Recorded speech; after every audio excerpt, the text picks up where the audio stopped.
So everywhere we are dealing with constraints, whether this is the exploration or mining or technical or financial constraints. So this is the probably again very relevant in the present context. There are so many constraints which will be talked about by all our panelists specifically on this subject. But since I look at the mining scenario as a whole, and especially with particular reference to this session, which is the exploration and the grant of the mineral concessions, which basically deals the second part with the regulatory regime.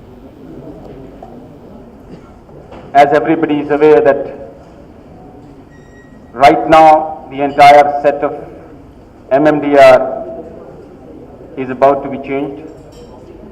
The bill is already tabled in the Parliament. It is with the Select Committee. The Huda Committee, which was appointed, set the tone for this holistic change in the new regulatory regime. It also talked about the way mining should be undertaken, viewed, and at the same time, the National Mineral Policy 2008 set the tone where exploration is one of the main and important constituent of the same. The essence of the National Mineral Policy 2008 has been very well incorporated in the new MMDR bill, and exploration has emerged as a main thrust area in the new bill, which is about to be implemented any time in the near. There are several issues which will crop up. I understand that the government has taken extensive discussions over the bill. So many groups have been invited.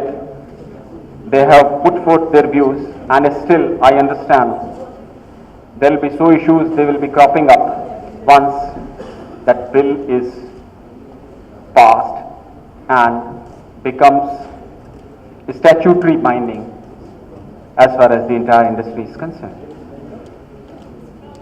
I have my own views on certain aspects of the bills, so you have.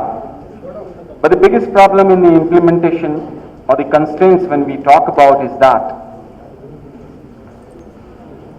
whenever there is a difficult time, it also provides us some opportunities. One of the most ignored area is the exploration part. We always take it for granted. We never plan for it.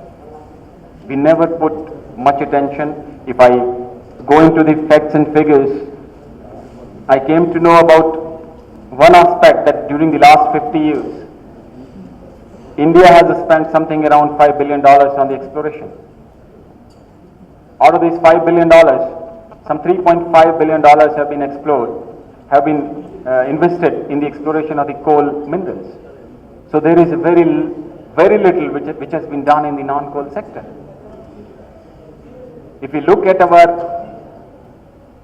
reserves to production ratio, it is also very high. It provides a lot of opportunities to undertake the exploratory activities.